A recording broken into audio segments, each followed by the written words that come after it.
stiamo adesso, ipnosi e sistema immunitario, oppure potremmo anche dire meglio autoipnosi e sistema immunitario, perché le tecniche di cui parleremo oggi saranno delle tecniche da fare soprattutto con se stessi, e anche se voi le fate con altre persone in realtà diventa un'autoipnosi, perché l'altra persona le deve fare lui con se stesso per avere il massimo di risultato. Incominciamo a parlare degli elementi base di come noi con le nostre tecniche, con l'ipnosi, possiamo andare ad intervenire. Possiamo pensare che sicuramente se noi siamo in uno stato di stress, in uno stato di agitazione, il sistema immunitario va giù, abbiamo una riduzione. Dobbiamo pensare che noi abbiamo due sistemi, due parti, due branche del sistema nervoso autonomo. In questo sistema nervoso autonomo abbiamo due branche, la branca simpatica o autosimpatica, quindi legata molto all'eccitazione, e la branca parasimpatica, legata alla calma e al rilassamento. Ora, l'ipnosi, naturalmente, quando noi facciamo ipnosi, possiamo dire che molto spesso ci diamo il sistema parasimpatico, perché il sistema simpatico è più legato all'eccitazione. Quando, per dire, il nostro cuore batte più fortemente o abbiamo certe reazioni più forti, ecco, quello è il sistema simpatico in funzione. Quando invece siamo calmi e tranquilli, siamo nel sistema parasimpatico, che alcuni chiamano anche il sistema trofico, cioè che nutre o che comunque fa star bene, perché in realtà funzionano i muscoli da peristalsi ed è molto legato anche al sistema immunitario.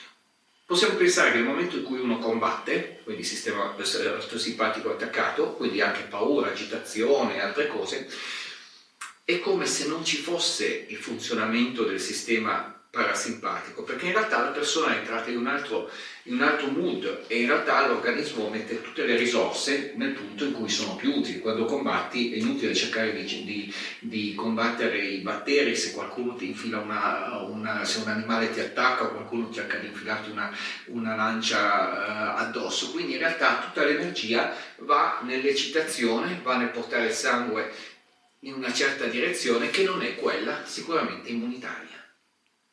La prima regola, quindi, è che noi dobbiamo utilizzare l'ipnosi per svegliare il sistema parasimpatico. Cosa significa attivazione del sistema parasimpatico? Allora, procediamo all'incontrario. Che cosa succede quando il sistema parasimpatico è attivato? Che la nostra respirazione, che è tutto più calmo, più tranquillo, aumentano le sensazioni interne. Quindi noi abbiamo maggiore percezione di noi stessi. Quindi possiamo pensare che quando noi sentiamo queste sensazioni, noi abbiamo un'attivazione. Per meglio spiegarle, se c'è un'ipnosi da spettacolo e un ipnotista da spettacolo dice a una persona c'è un leone che ti insegue, poi lui comincia a correre, non pensiamo che questo possa essere utile per il sistema immunitario, anzi, perché in realtà avremo attivato il sistema, pur essendo in uno stato di ipnosi, abbiamo attivato il sistema simpatico. Quello che dobbiamo fare è portare la persona sulle sue sensazioni interne. Allora, la procedura di ipnosi serve come separazione, come allontanarsi dalla percezione abituale delle cose che abbiamo normalmente. La prima cosa è prendere contatto con il nostro corpo. Come abbiamo detto, le sensazioni sono fondamentali, quindi dobbiamo sentire le sensazioni del corpo. Più sentiamo le sensazioni del corpo, più sotto un certo punto di vista ci poniamo in quella posizione che, giustamente possiamo dire, è la posizione che quando abbiamo il sistema parasimpatico attivo, sentiamo le nostre sensazioni. E molto importante, per la mia esperienza e anche secondo varie tradizioni, compresa la tradizione ermetica, compreso il Tumo, eccetera, è la sensazione di calore del corpo, la sensazione interna. Diciamo che noi nel corpo abbiamo varie sensazioni. Abbiamo una sensazione, diciamo che noi abbiamo una sensazione tattile, questa ce l'hanno tutti e questa non è tanto legata a simpatico o parasimpatico, ma quando cerchiamo di andare più all'interno, ecco, lì dobbiamo rilassarci un poco per sentire le nostre sensazioni interne. Cominciamo a sentire una sensazione dei nostri organi interni, ma dobbiamo essere veramente concentrati su noi stessi per incominciare a sentire il calore, perché per sentire il calore bisogna rimanere abbastanza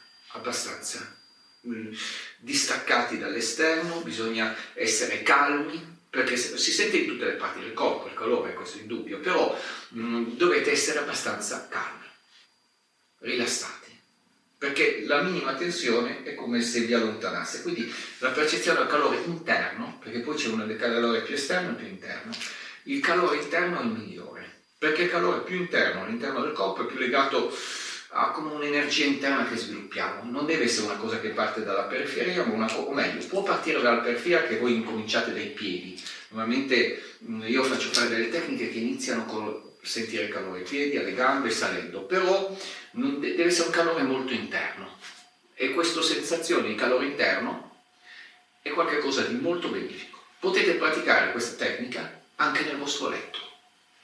Fate un rilassamento. Anche una tecnica di rilassamento semplice può essere trasformata in una tecnica che diventa utile.